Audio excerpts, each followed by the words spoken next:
চীন থেকে অত্যাধুনিক হাঙর শ্রেণীর সাবমেরিন যুক্ত হলো পাকিস্তান নৌবাহিনীতে। আধুনিক যুদ্ধ প্রযুক্তি ও উন্নত স্টিলথ সক্ষমতায় সজ্জিত এই সাবমেরিন সমুদ্রের বুকে সামরিক শক্তি আরও সমৃদ্ধ করবে বলে মনে করছে পাকিস্তান। এর ফলে আরব সাগরে পাকিস্তানের নজরদারি, প্রতিরক্ষা ও কৌশলগত উপস্থিতি উল্লেখযোগ্যভাবে বাড়বে।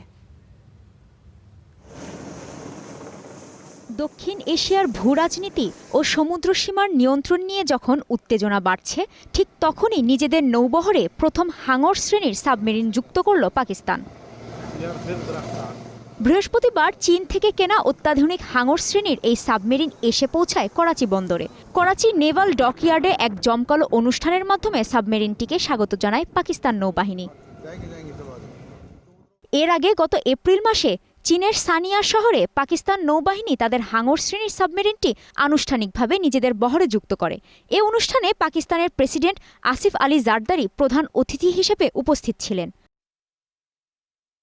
হাঙর নামের এই নতুন সাবমেরিনটিতে রয়েছে আধুনিক কমব্যাট সিস্টেম ও শক্তিশালী সেন্সর। এই প্রযুক্তির কারণে সাবমেরিনটি দীর্ঘ সময় পানির নিচে লুকিয়ে থেকে শত্রুর উপর নিখুঁত আঘাত হানতে সক্ষম। নতুন এই সাবমেরিনটির সংযোজন মূলত আরব সাগর এবং ভারত মহাসাগরে পাকিস্তানের সামুদ্রিক প্রতিরক্ষা ব্যবস্থা ও অর্থনৈতিক রুটগুলোর নিরাপত্তা নিশ্চিত করতে বড় ভূমিকা রাখবে।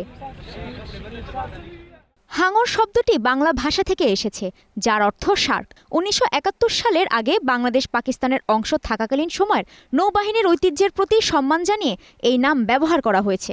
পাকিস্তান বাহিনীর প্রথম হাঙর ছিল ফ্রান্সে নির্মিত ড্যাফনি শ্রেণীর একটি সাবমেরিন।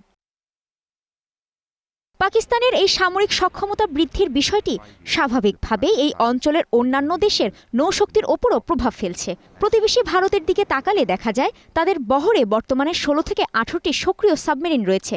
পাকিস্তানের মোট সাবমেরিনের সংখ্যা দাঁড়ালো ৯টিতে। এছাড়া বাংলাদেশে রয়েছে ২টি সাবমেরিন। পাকিস্তান তাদের নৌবাহিনীকে আধুনিকায়ন করতে চীনের উপর ব্যাপকভাবে নির্ভর করছে, যার বড় প্রমাণ হাঙর শ্রেণীর এই প্রজেক্ট। একে পাক চীন প্রতিরক্ষা সহযোগিতার একটি ঐতিহাসিক মাইলফলক হিসেবেই দেখা হচ্ছে।